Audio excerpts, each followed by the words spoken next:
Welcome everybody back to the Flying Doghouse. We're going to take a look at part 2 of our The Best of Flightsim.to freeware in 2024. And now we're recording this in 2025, but don't let that slow you up. So, in thinking about this particular video, I wanted to mix up some general aviation and also some military aircraft in our list of freeware. And really, every aircraft that's in this video is exceptional, and it's worth your disk space to download and have a fly. Whether or not the aircraft is going to be something that you're going to use on the regular, that's really up to you. But anyway, we've picked some winners here, and kudos to all of the developers. And we'll take a peek. So, like the previous video, we do have links over on Flightsim.to to make it easy for you to be able to download these aircraft. Lion's share of these do have liveries that are also out there and available on Flightsim.to, if that particular aspect is important to you. And we've also done some videos for the lion's share of these aircraft on this channel. So I'm also linking to those videos. So if you want a deeper dive, you can take a look at that as well. At any rate,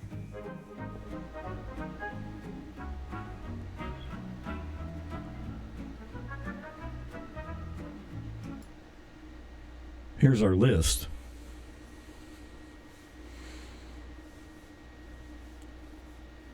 So the first two of these are general aviation related. So the Cessna 206H and the Reims Rocket 172R. The 206H, name of that may be familiar to you. It's the Stationair, and there are a variety of different aircraft in that particular family. But this particular aircraft is very, very well done.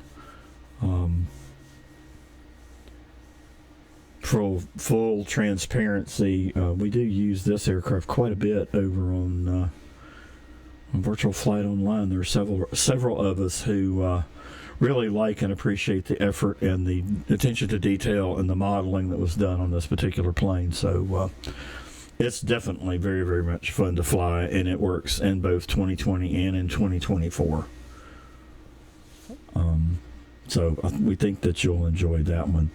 The Reims Rocket 172R, this is one that I discovered later in 2024, but it's also a great aircraft. So it's a slightly higher performing 172, and it's also good for group flights when you need a little bit more airspeed to traverse a larger distance.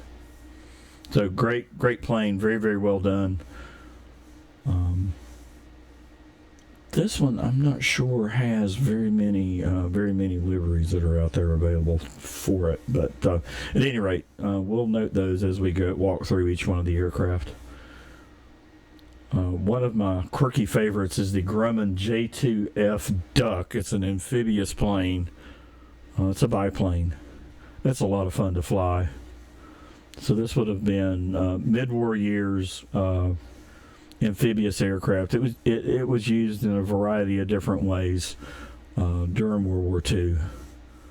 But it's just a charming flyer. It's a lot of fun. So if you like float plane kinds of things, this one may be your cup of tea.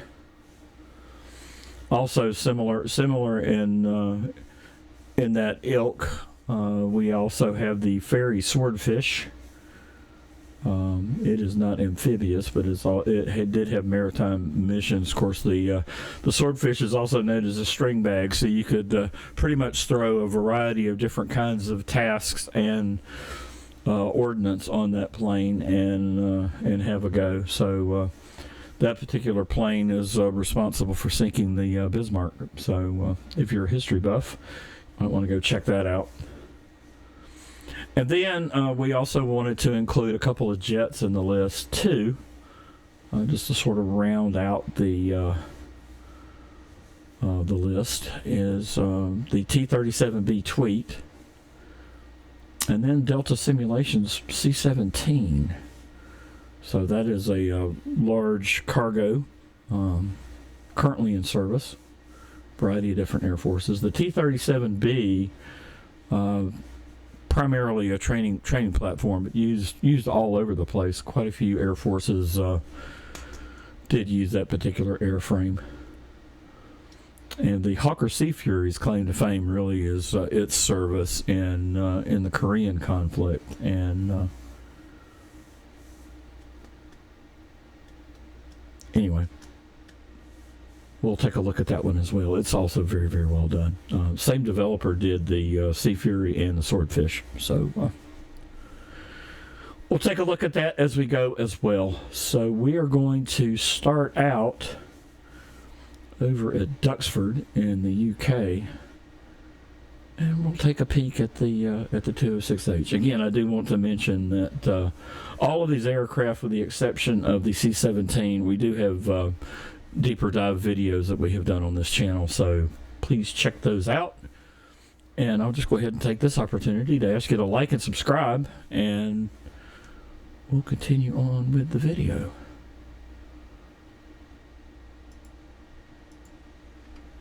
All right, I'm going to pause it here, and then when we come back, we'll be at Duxford.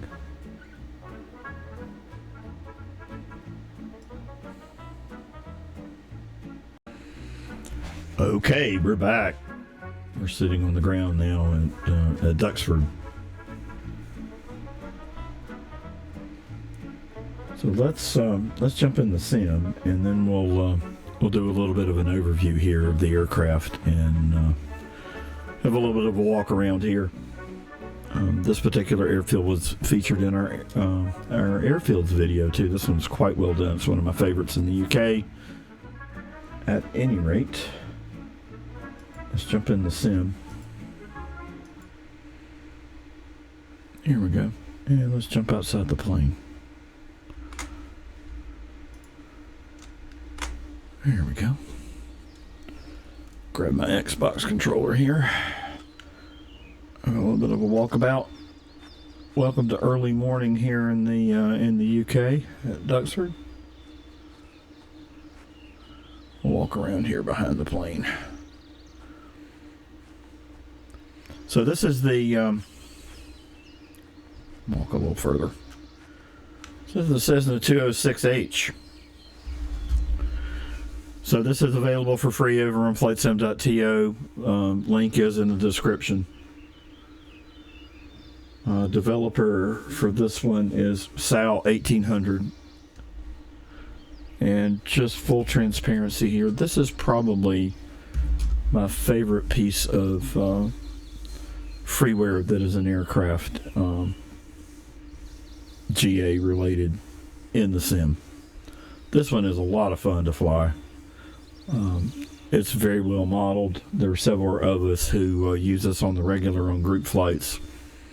It's got good performance, good handling characteristics. So the developer has paid a lot of attention to detail. So I did in the original deep dive video that we did on this one. But kudos to Sal. This one's great. And I think you'll really, really enjoy it if you like general aviation airframes. So, what would you want to know about the Stationair? Well, there's a whole family of aircraft and several different models. The 205, 6, and 7. So those had been marketed as the Super Skywagon, and Super Skylane. And it's a single engine aircraft, obviously. It does have fixed landing gear.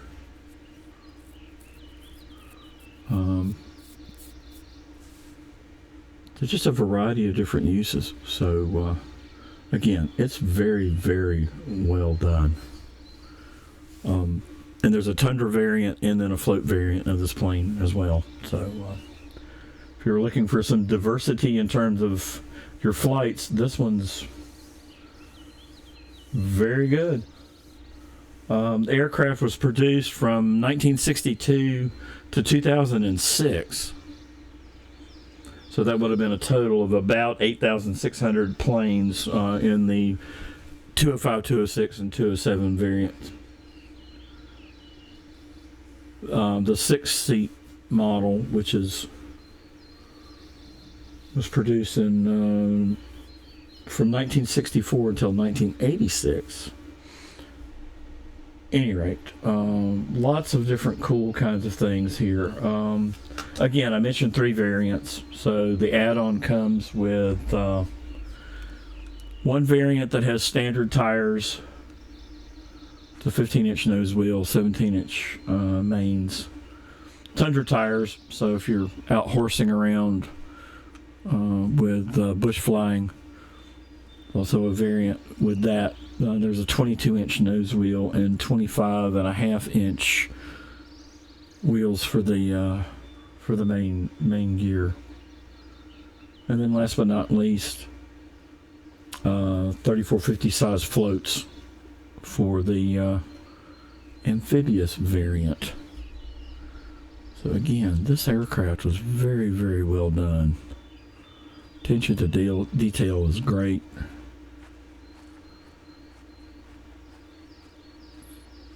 Get up close to it, it looks good. There's some good texturing done here. And again, it's freeware donationware. Let's jump inside the plane real quick. Alright, what else would we want to know about this particular bird? It does have a tablet. I can zoom in on that for a moment. So you do have the opportunity to actually configure the instrumentation in the plane too. And I do go into greater detail with this in the deep dive video, but you've got choice in terms of what appears here in the aircraft. Some good engine data. The engine does get stressed over time, so there is a reset but stress values here that you can use to manage your experience. And the ability to open doors and all those kinds of fun things are also available here on the tablet. So again, it's just a very, very enjoyable plane. And we'll get rid of the tablet here. I'm going to press Control E and start it up so you can hear what it sounds like, and we'll jump outside.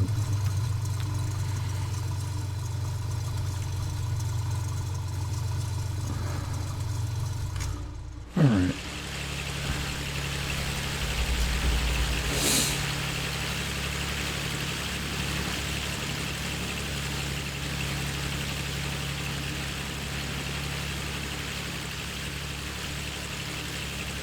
And we'll jump back in.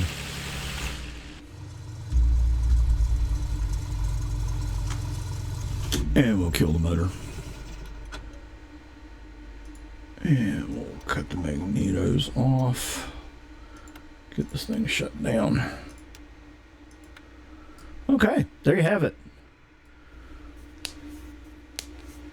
Cessna 206H from Sal 1800, available over on Flightsim.to. Definitely one that you're going to want to have in your hangar. Okay, so we are going to next we can take a look at the we'll do the Reims Rocket next. So we'll take a look at the Reims Rocket. So we'll switch aircraft here in the sim, and we'll be right back.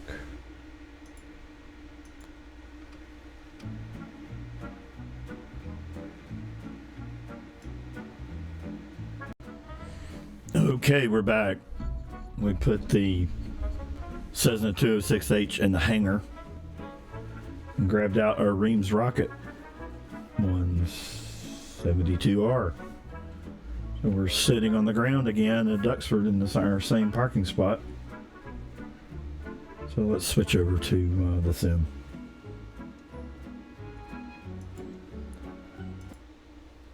Okay, here we are. All right, we'll do this one in a little bit of a different order. So we're inside the plane. So I did want to point out a couple of things. First up, so we do have a handbook that we can open up. And this contains some configuration choices. All right, so there's some things that we can turn on and off relative to the external things going on with the aircraft, tie downs and chocks, fairings or not, roof windows or not. I thought that was kind of neat. And then you've got choices here inside the aircraft too. Control over your radio stack, what your directional gyroscope looks like, artificial horizon, whether it's standard or Garmin G5. Just a lot of work and a lot of attention to detail. So the developer is Bagolu. The link to the aircraft will be in the description below. But again, you can tell that there's been some love poured into this. Textures are very good. The interior of the airplane definitely looks like it's got some cracking going on in terms of our vinyl seats that we have in the airplane, which is neat. The other thing that's interesting is there's also a clipboard that we have available to us that can load a chart. So let me hit VFR maps. This will show us stuff. It'll take it a minute to do its thing. But you can move around in the map. I thought this was a neat touch.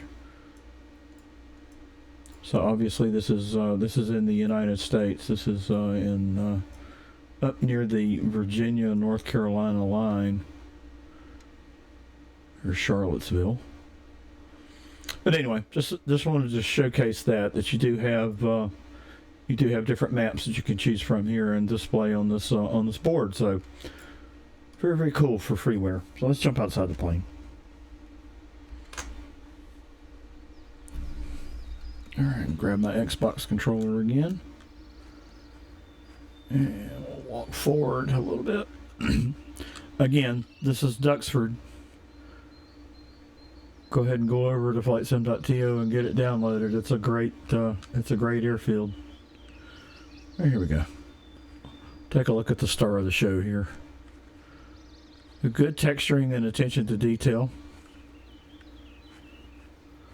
Again, it's rock solid as far as freeware is concerned.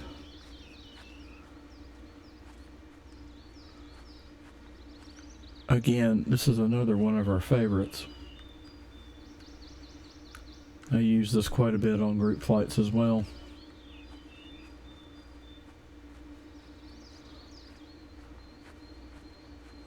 Couple of different liveries available for this one.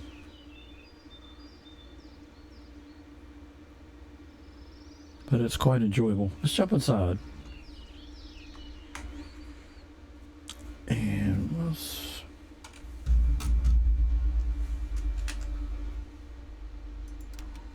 we're going to control E here and just fire the plane up.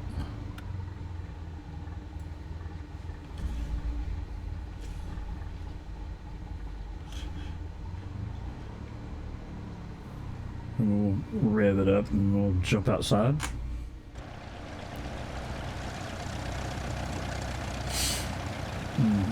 Probably need to walk away from the plane so that I don't get chopped to pieces.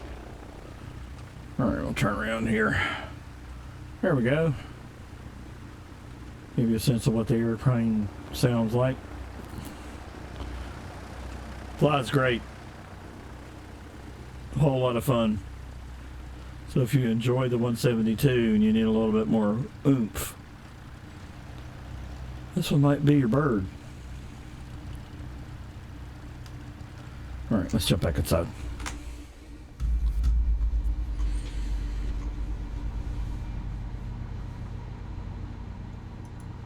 All right.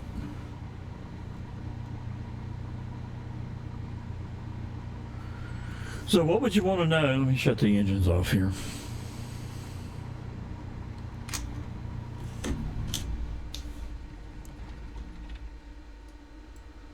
What would you want to know about this particular aircraft? Cut all the stuff off here. So let's see. The R series was introduced in 1996.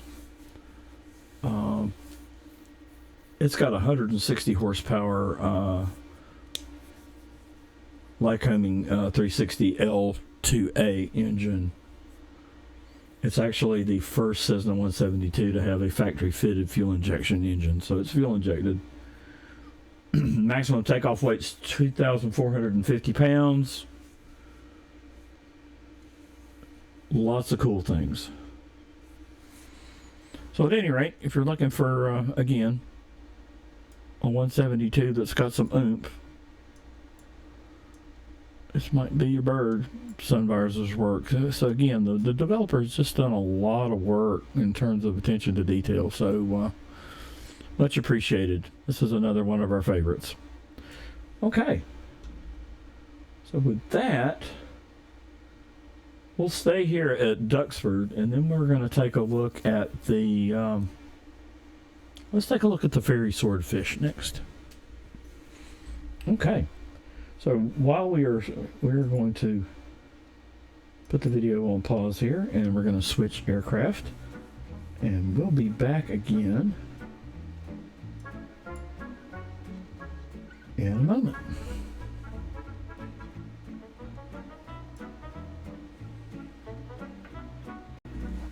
Okay, we're back. We're back at Duxford. We're going to take a look at the Fairey Swordfish. Continuing on with our video here. So, full disclaimer, one of the things that I have discovered is that the Swordfish does not currently work in Flightsim 2024.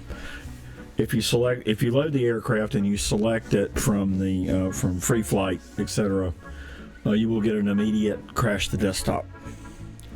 Now, having said that, I have reached out to the developer, and then they are working on the problem, and they'll have an update published to address the issue. So this plane works terrifically in 2020. So I jumped over into the 2020 sim just to showcase the aircraft. So we have lots of developers out there that are working through conversion issues, and obviously the Swordfish was not immune to having to deal with that. So let's go ahead and switch over into the sim. And we are on the ground at Duxford. So back to using the drone camera here. But the texturing on this, it's just very good. Even though my piloting of the drone camera is not very good.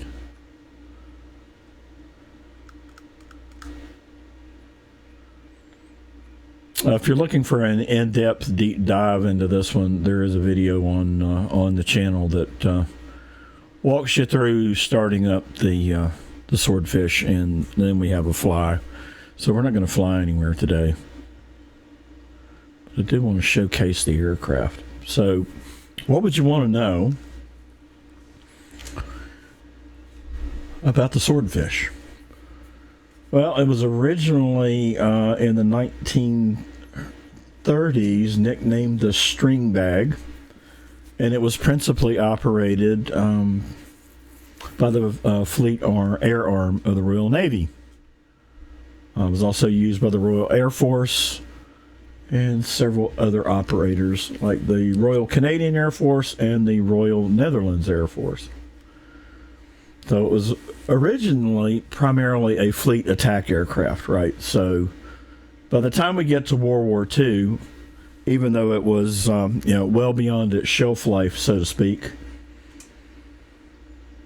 it had some pretty spectacular successes. Two of which against both Italy and Germany, the attack of the Italian fleet, and Taranto, and then also the sinking of the Bismarck. So this is very much a utility aircraft during World War II. Hence the nickname the string bag. They could throw just about anything onto this airframe. Along with, some anti-submarine activities and sinking a lot of tonnage of Axis shipping. So definitely has earned its place in history. And it should also earn its place in your digital hangar. It's quite good. So let me see if I can jump back in the aircraft here. If I can figure out how to do that in 2020 again.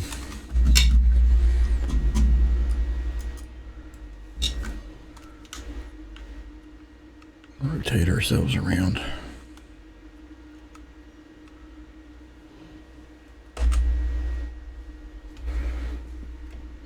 There we go. Back in the cockpit. The joy of using two sims and two different camera systems. At any rate, so the wings do fold. There's a big gear up at the top of the wing assembly to activate that particular activity, so you can see it or folding up. Easy for me to say. And then we can refold.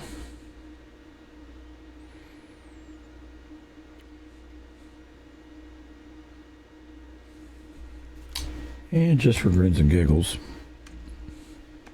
we'll go ahead and start the motor. Ground Navy Golf 5 Kilo request taxi for takeoff, departing straight out. Navy Golf 5 Kilo taxi to and hold short of runway 24 right. Contact tower on 122.08 when ready. Okay. Taxiing, hold short runway 24 right, Navy Golf 5 Kilo. Jump Tower outside Navy the plane. Golf 5 Kilo ready at runway 24 right, departing straight out. Navy Golf 5 Kilo when calm, departing straight out approved. Cleared for takeoff runway 24 right. Cleared for takeoff runway 24 right, Navy Golf 5 Kilo. All right, now that we've got the radio chatter out of the way, plane sounds really good. Jump back in the cockpit here.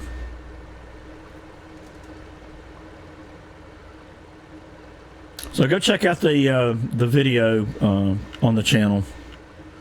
I have included a link to it in this particular video, so it'll be easy for you to get to.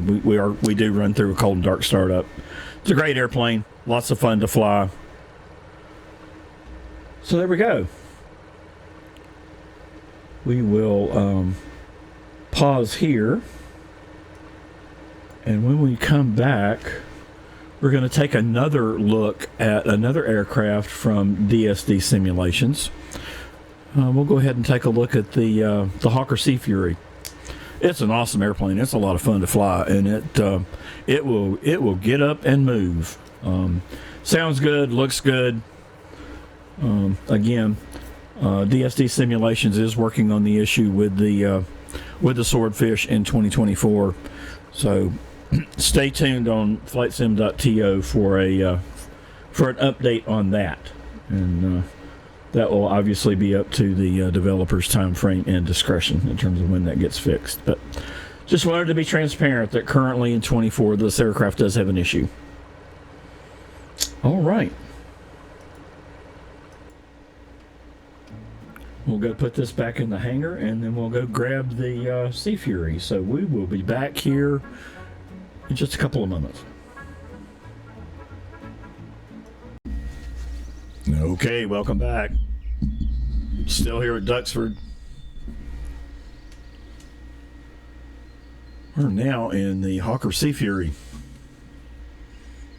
So let's jump over into the sim.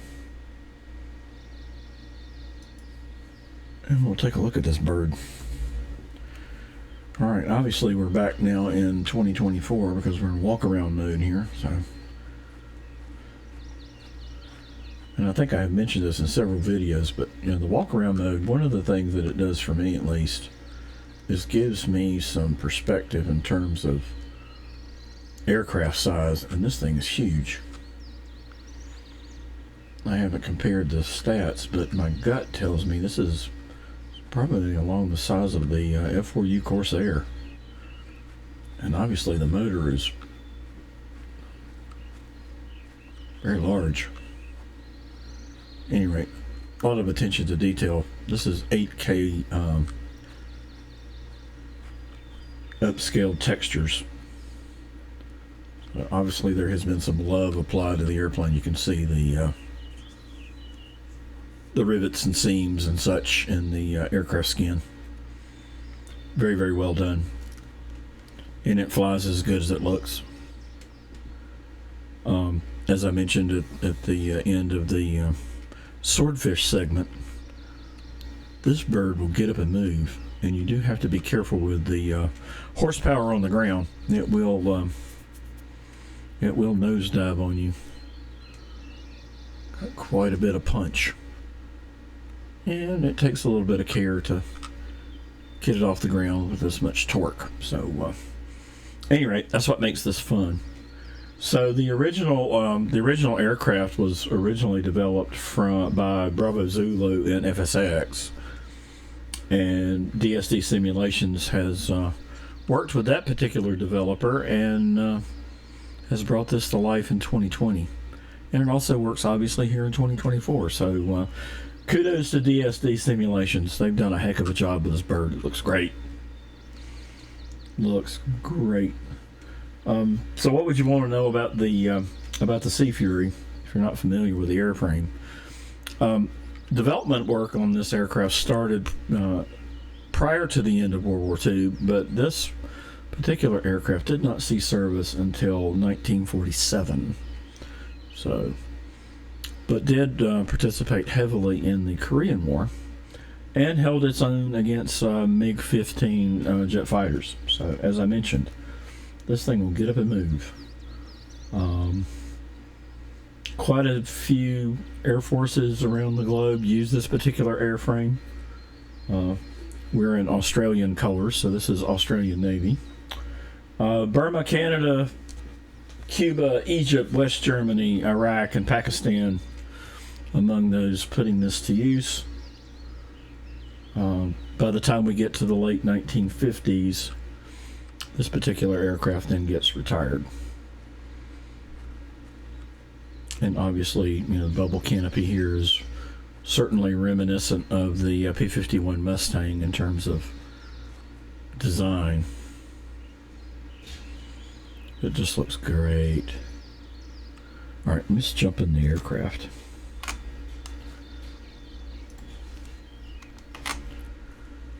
Okay, there we go.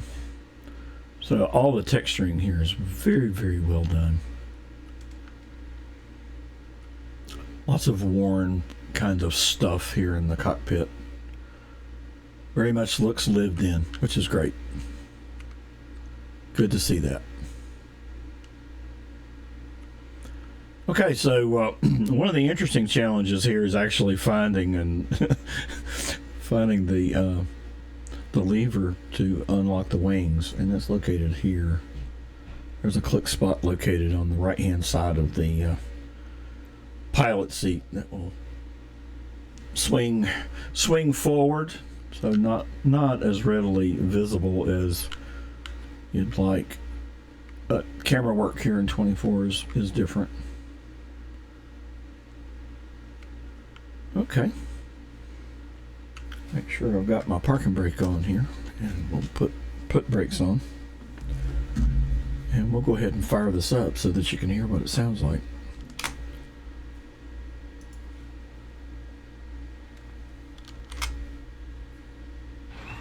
There we go. 5-blade propeller.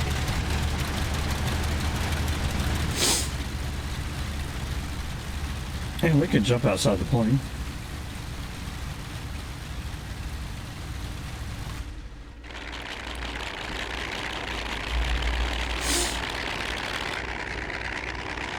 And we'll stay away from the prop, get keep from getting chopped in half. Oh, there we go. Whole airframe is shaking from the engine. Doesn't that look gorgeous? All the reflections. Definitely worth your download here in for Flightsim.to. And you do have to take care on the ground. Otherwise, you will end up nosing over and not having a pleasant day with the squadron commander. All right, there we go. So we got the engine shut off. Okay. I think that's about it for the Sea Fury. Again, check the in-depth video. Incredible bird. All right.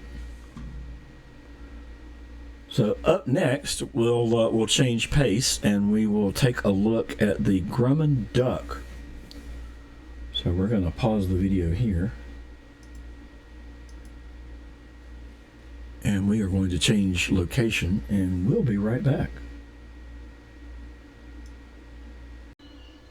Okay, here we go. Next up, we're going to take a look at the Grumman J2F Duck. And I stayed at Duxford, because where else would you shoot a video about a duck than at Duxford? Okay, there's dad joke number 2. Alright, so let's jump over into the sim. And we are back in Microsoft Flight Simulator 2024. So we'll just have a gentle stroll around the aircraft here. So while we're strolling, what would you want to know about the Duck? Well, obviously it's an amphibious biplane. It was also used by each major branch of the United States Armed Forces from the mid-1930s until just after World War II. First flight, April 1936. 750 horsepower Wright R1820 Cyclone engine. So there we go. Lots of different variants, lots of different purposes for this particular aircraft. During the conflict, used by the U.S. Navy, the Marine Corps, Army Air Forces, and the Coast Guard. General utility use, light transport, mapping, scouting and observation missions, anti-submarine patrol, air and sea rescue work, photographic surveying, reconnaissance, and towing targets. It was quite busy.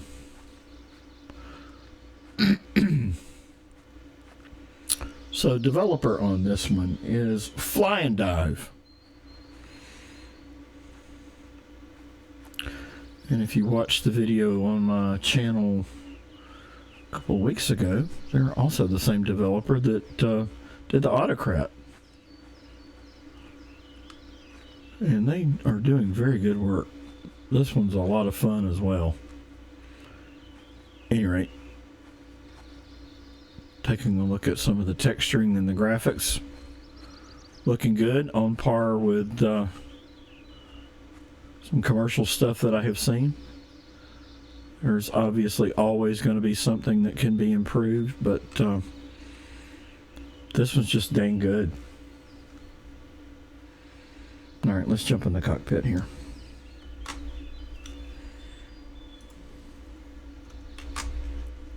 Here we go.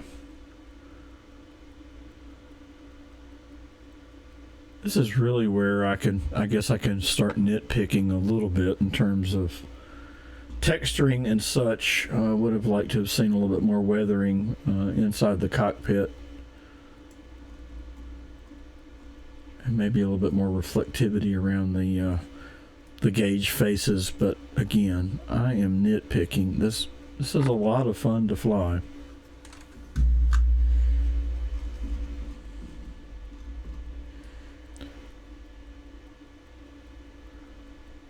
Just give you a good kind of sense in terms of what's available here in the cockpit.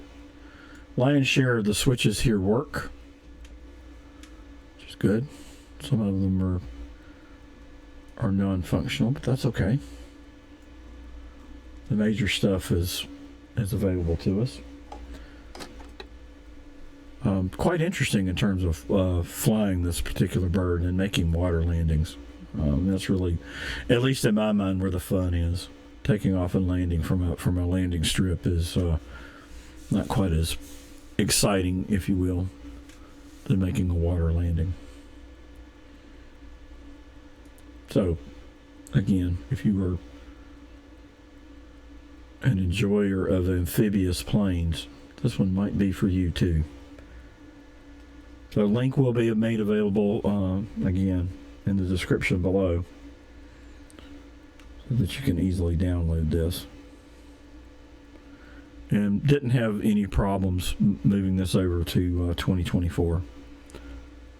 So I use add-on linker for both, and I did download a recent update of the aircraft, so I would suggest that you do that as well. Other than that,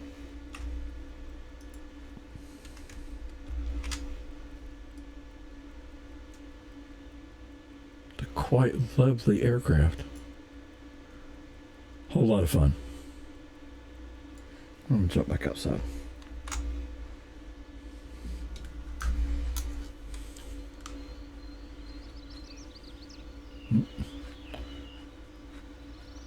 I need to watch where I'm walking. Just walked into that pontoon.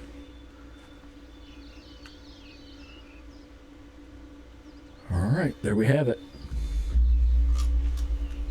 Another one to add to your download list.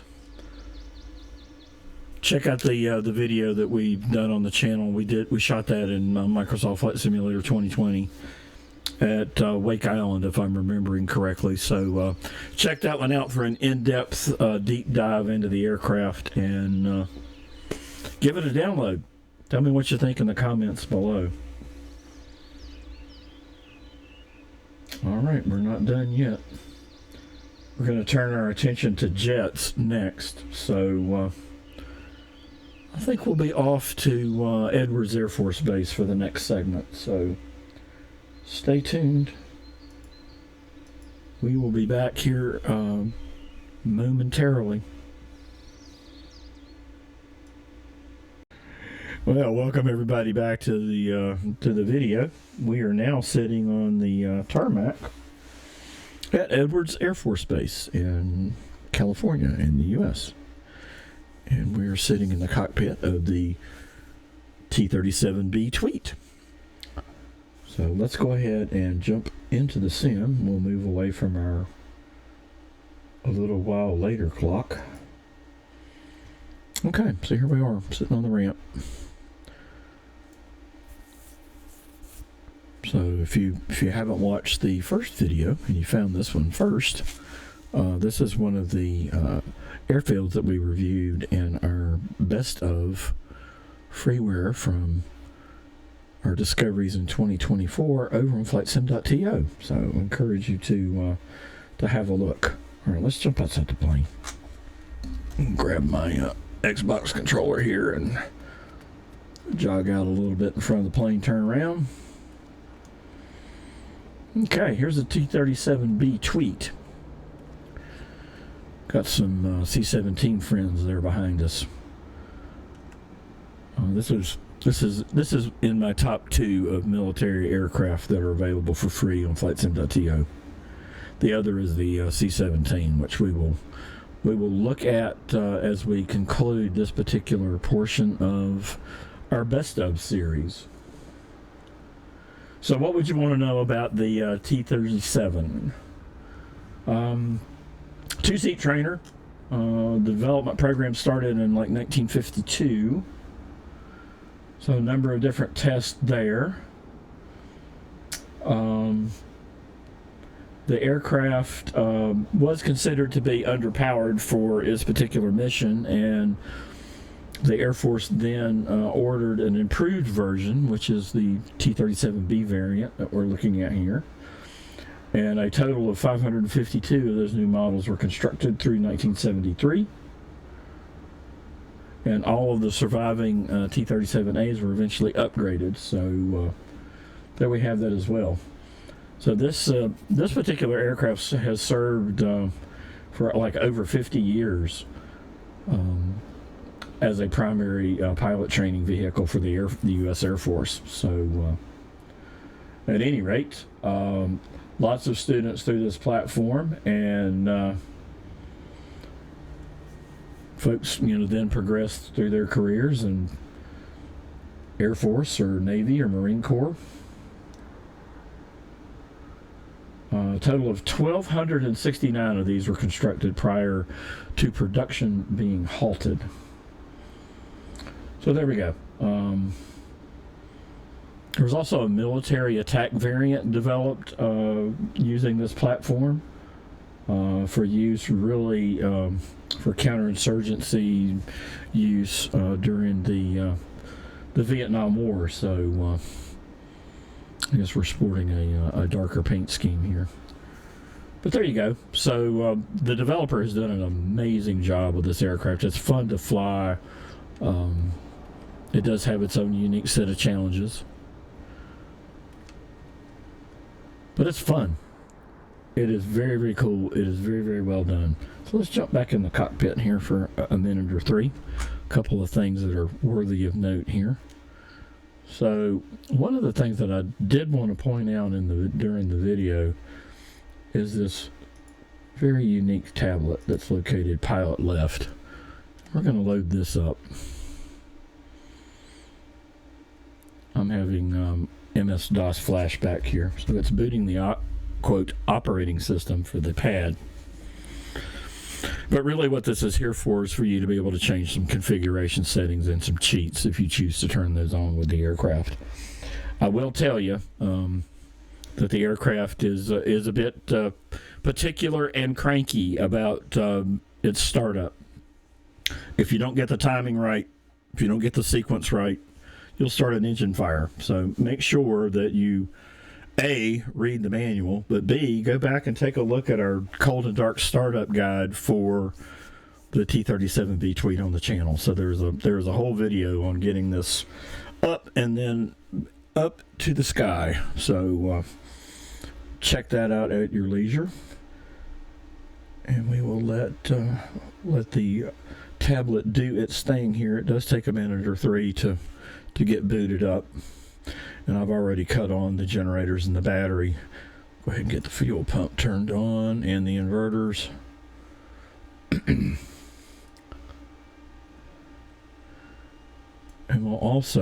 we're running counter to the official checklist here. We're going to go ahead and close the canopy because the engines for this aircraft are quite loud. All right, so our canopy is now closed and locked, so that's good. And the tablet is almost finished with its boot up sequence. There we go. So here's your main menu, right? So you have a number of things that you can turn on or off, and they are remembered, right? So if you turn on cheats, then they'll be on the next time you use the aircraft. So I'm going to leave these for you to discover on your own. In terms of on and offs for failures and such. All right, we'll go ahead and shut the tablet down, and again it goes pilot left in the pocket. Okay, so I thought it might be fun just to go ahead and run through the startup sequence. So I'm going to go ahead and get that done. Excuse me. Have a generator on outside now.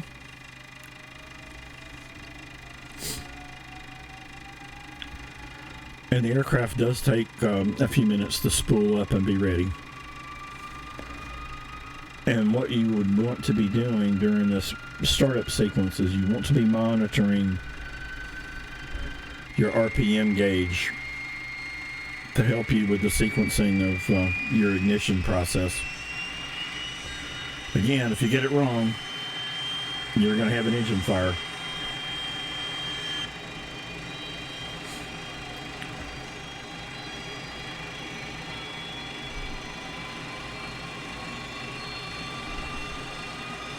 We do seem to have a good normal start going on here. Fuel flow gauge is doing what I would have anticipated it doing.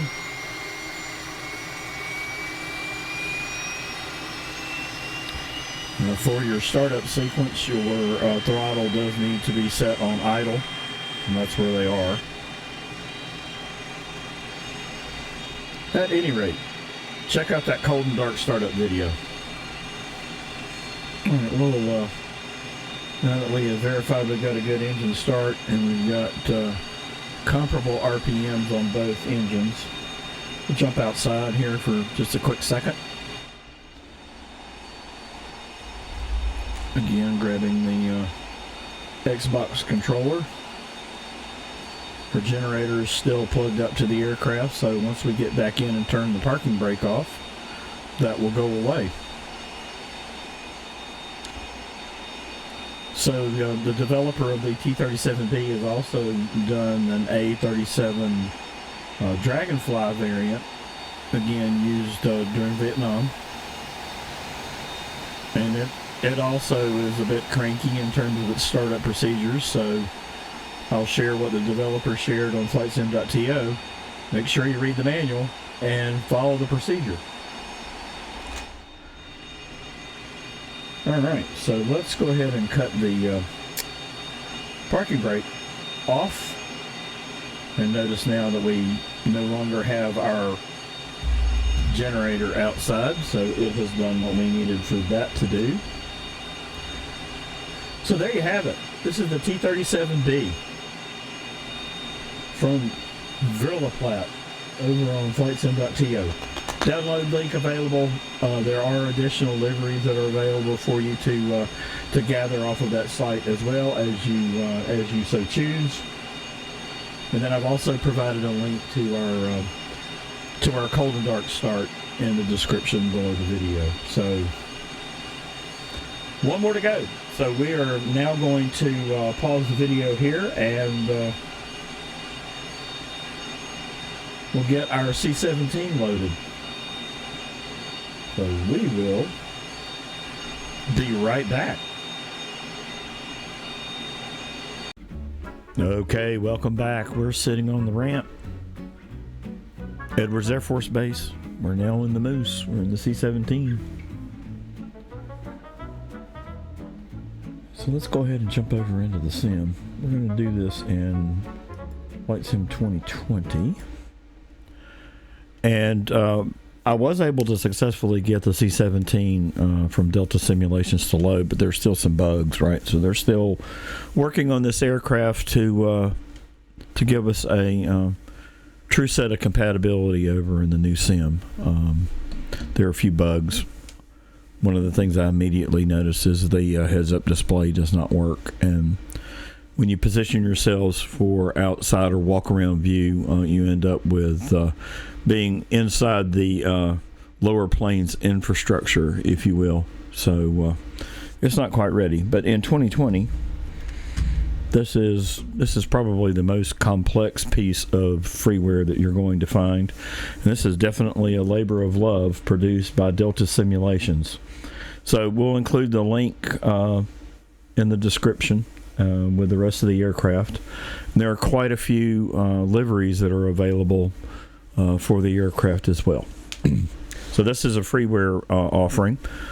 If you have purchased Microsoft Flight Simulator 24's Premium Deluxe Edition, you'll also have a different version of the C-17 available to you. So I'm not going to do a compare and contrast between the two. I love this freeware version. It's awesome, so I can't wait for them to get it working over in 24 in a way that doesn't negatively impact perception, because it is an amazing piece of work for sure. So Let's get off of the main menu page here and back into the cockpit. So one of the things you're immediately going to notice when we go outside is the engines are extremely loud in this particular aircraft. So I'm not going to spend a lot of time outside with the engines running. So Globemaster, this particular aircraft was built by McDonnell Douglas and then as a part of their merger with Boeing, so it became the Boeing C-17. It's a very large aircraft, and it was developed in the 80s, late 80s into the early 90s by McDonnell Douglas. And it's carrying forward the name of two previous piston-engined military cargo aircraft, the Douglas C-74 Globemaster and the C-124 Globemaster II. So the original prototype of this was actually not swept wing. It was also made bigger, and they also added some more powerful engines to the aircraft as well. So this particular aircraft does a lot of work, right? So entered into USAF service on 17 January 1995, and the final new aircraft to come off the assembly line was completed in Long Beach, California on 29 November 2015. But it's just an amazing bird. So I think what I'll do is I'll maneuver through the my built-in cameras just so that you can get a sense of what's in the aircraft here. So this will give you control 2, control 3, 4 above, which gives us a unique perspective of the aircraft. And one of the things that I really do appreciate is the liveries.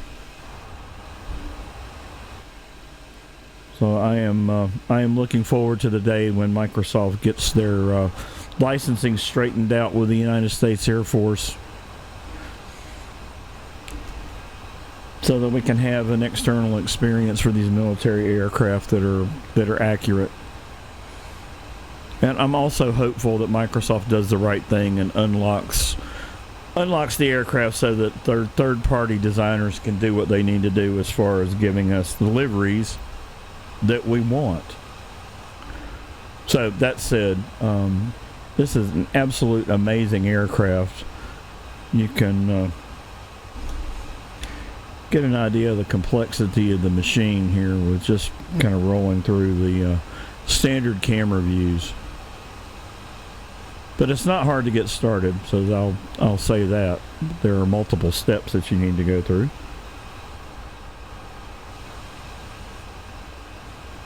Anyway, hopefully that gives you a good feel for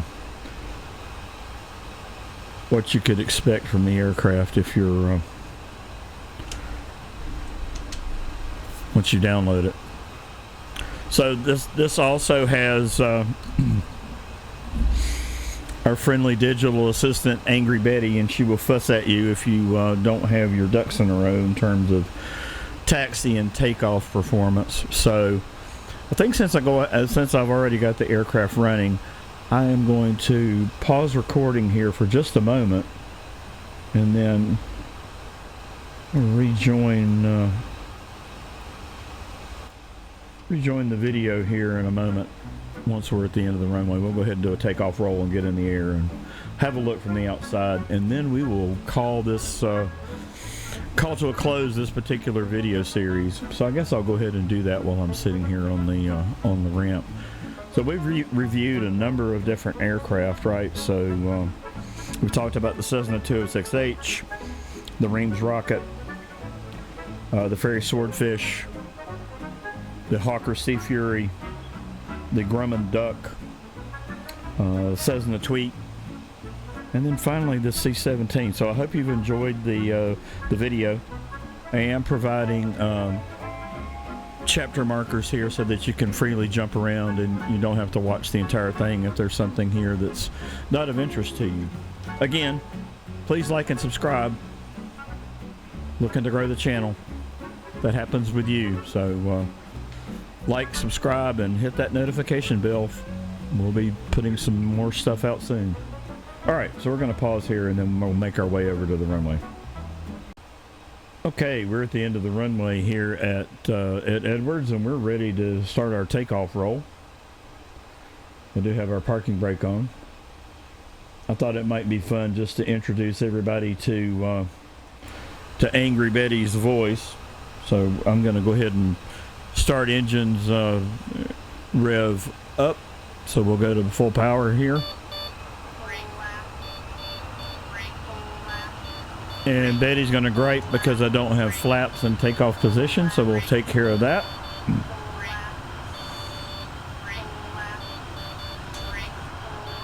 And we'll need to go to the second setting of flaps, and then she will stop about that.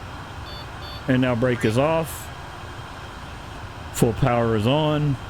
And we've started our takeoff roll. So this aircraft is very, very easy to take off and land. It also has thrust reversers that you can engage, so you can stop in a very, very short amount of runway space, be it paved or otherwise. At any rate, major kudos to the developer here for all of their hard work at Delta Simulations. We really appreciate you here over the doghouse. So thanks for giving us a great plane. All right, we're off on our roll. Don't think I specifically mentioned the tablet, but you can cut on and off covers, and you can change config and some of that fun stuff as well. So and I believe this was probably the first piece of freeware that actually had a heads-up display. So you can see how extensive the instrumentation is in the cockpit. It is significant. And it works. Again, it's an amazing body of work here. So there we have it. Let's jump outside the plane for just a sec. And take our gear up. Flaps back out. The animation of the gear going up is also pretty amazing.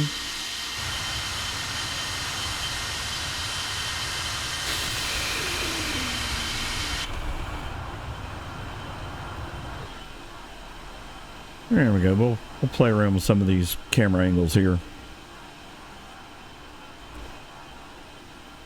Give you some perspective in terms of just how big this plane is.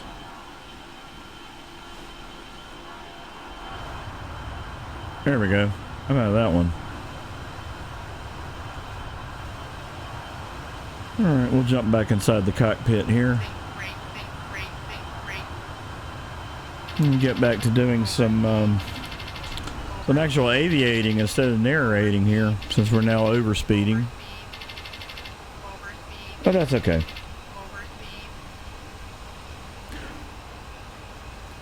It further illustrates the amount of interaction that you can have with Angry Betty when you're not appropriately paying attention. All right, so back to the main menu here for just a second. Thanks again for tuning into the video. We've covered a lot of ground with this one, and it's probably going to end up being about an hour. To that end, chapter markers will be provided so that you can jump into the intro, watch what you shall, and then I encourage you to take a peek at each of the aircraft, even though it might seem that it might not be your cup of tea. There's a great body of work here. The Cessna 206H, the Reims Rocket, the Fairey Swordfish, the Hawker Sea Fury, the Grumman Duck, the Cessna Tweet, and then the C-17. All right. I'm going to leave it here. So our next video in the series will be part 3, and we will be talking about utilities that we want to feature. So stay tuned for that. Should be published here in the next 3 or 4 days. Hope everybody's keeping well. Take care. Cheers, y'all.